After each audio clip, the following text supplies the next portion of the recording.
Do you need a limited company? Probably in property. And the reason that the main reason for that, which you may be aware of already, but let's just briefly outline it, is Section 24, the tax changes which were brought in over a 4-year period to taper down and are now in full use. So the majority of us, old schoolers, bought our properties in our personal names. Great, I did, which is why I've got just under a couple of £1 million worth of properties in my limited company, but the majority of my properties were bought in my personal name. Wonderful. You just work for however long, you get to the point where you're like, yes, done it, phew. And then the government changes the rules. Yes, I felt very aggrieved for a period of time. And then I was like, Suze, just get on. It's just another hurdle. So if you're new to property, you may not know about this. So this is like a, whoa, you need to stop and think for just a moment.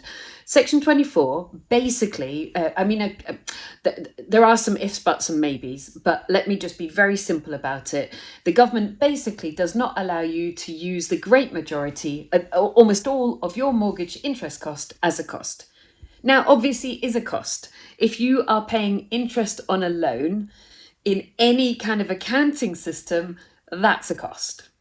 And the majority of property investors, and I'm one of them, I have houses which are unencumbered, meaning I've got no mortgages on them, but I also have houses with mortgages. I have millions and millions of pounds worth of mortgages, and I have a much smaller, because I've quite a low loan to value, millions of pounds worth of property, I've got millions and millions of pounds worth of property, forgive me, and I've got a much smaller amount of millions of pounds worth of mortgages.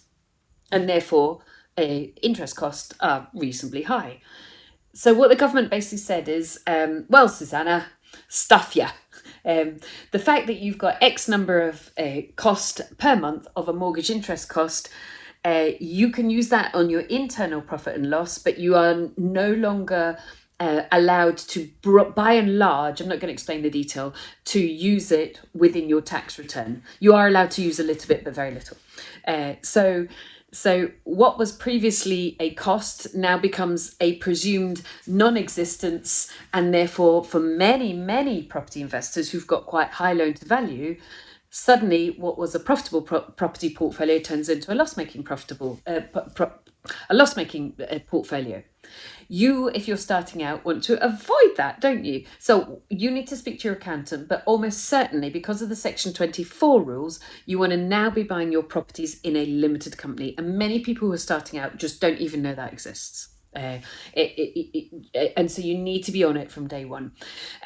It will cost you a tiny bit more in terms of the interest rates. But of course, what happened is as the whole market then shifted to buying all the properties in the limited companies, some of those costs from mortgage companies that are giving mortgages to companies rather than individuals, the price came down anyway because of competitive. And then you will almost certainly need a personal guarantee. So for the mortgage company, nothing has really changed. They're going to lend the money to the limited company, but you're still on the hook for it. It's just for the government. And once you've got your property portfolio in a limited company, then you're allowed to use your mortgage cost as an interest cost because it is a cost. Income comes in, costs go out, and there's your profit.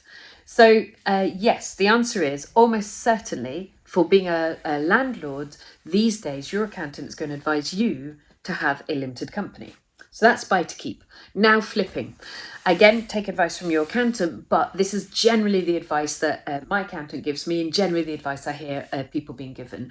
Do one a year in your personal name. Currently, the capital gains tax is £12,300, meaning the first £12,300 profit you make from your very first flip is tax-free.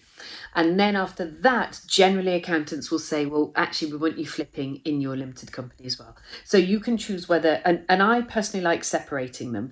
I personally would have one limited company for trading with a different SIC code and one limited company for keeping because they're different descriptors. They do different things. I don't tend to like flipping and limited company in the same as my buy-to-let limited company.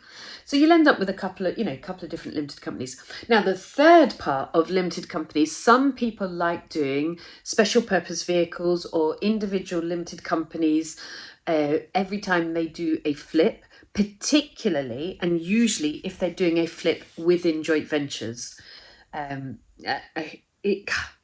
Horses for courses. Some people find that a really useful mechanism because it limits the liability to that particular flip, particularly if it's a joint venture. And then also it allows people, because of course your investors will have certain tax requirements as well, so it allows people to choose the most tax efficient regime for themselves. And some people will have the investor, if it's, say, the investor's first flip of the year, they might do it in their personal name, and then you'll simply invoice into the investor for your profit. So, and the way I tended to do it was we didn't jointly own the property because I saw no need for me to own the property when I was doing a joint venture because I was never going to need to own it. It was always going to be a flip. So I tended to like the investor owning the property, which always felt a bit safer for them. And typically, if it was their first flip of the year, then they would typically, depending on their tax position, they would typically own it in their personal name, and then that would save them some capital gains tax. But that'll depend on where your investor's at with their accountant and their tax position. You got me? Let me summarise. Almost certainly, yes, limited company for you owning property portfolio for the long run. Almost certainly, yes, limited company for you flipping, but do your first one in your personal name and then flip on going forward in a limited company every year. And depending, you may want to do individual joint ventures into a limited company or SPV, special purpose vehicle, or you may, depending on the situation of your investor, may want your investor to own the property in their personal name because then they get the capital gains tax allowance and you simply invoice them a fee. You decide on that structure. Hope that is useful. Take advice from your accountant. Everybody's situation, of course, is a little bit different. And if you like the video, if you like it, it'll help other people get to see the video. So give it a big thumbs up, subscribe to the channel, and then also have a look at my website. It's really stacked full. I've worked quite hard to stack it full of really useful information for you. And that is thegoodpropertycompany.co.uk. See you soon. Good luck. Costings for a buy to sell. Get it wrong, lose money. Get it right, make a shed load. Free checklist. Go grab it now. Click on the link, download it.